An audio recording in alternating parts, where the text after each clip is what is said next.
this very unique dome, a monumental creation with 54 statues of the great men of makers of the world history, the great saints, scientists and philosophers.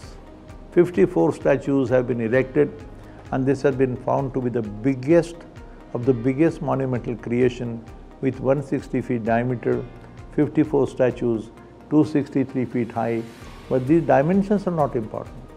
This has been an evolvement.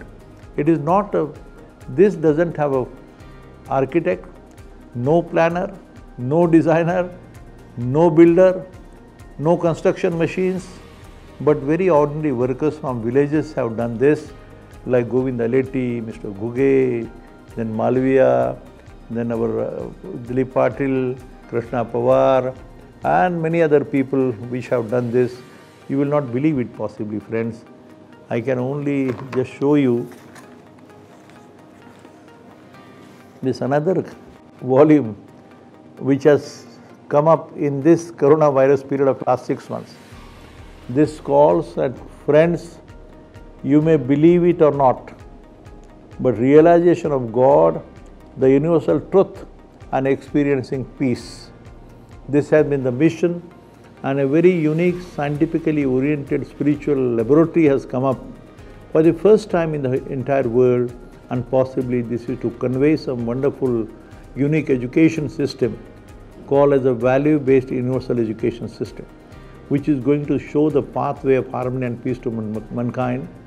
And maybe this will certainly help to develop a holistic, peace-loving society in the entire world.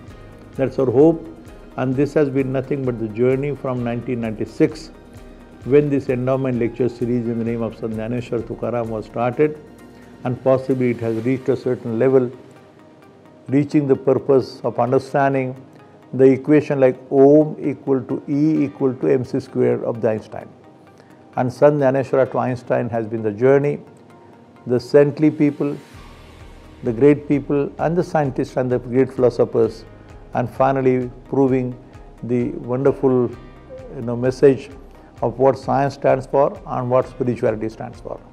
Let's hope, friends, that this MIT World Peace University, which is nothing but an outcome of this endowment lecture series. I think I don't remember how many lectures have been there, but every year we have the wonderful great people who have come here, discussed, deliberated, and shown the pathway to all of us.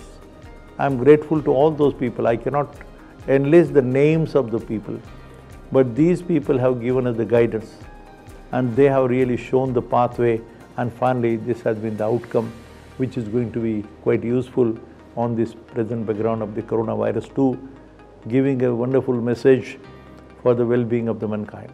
Thank you, friends. Thank you.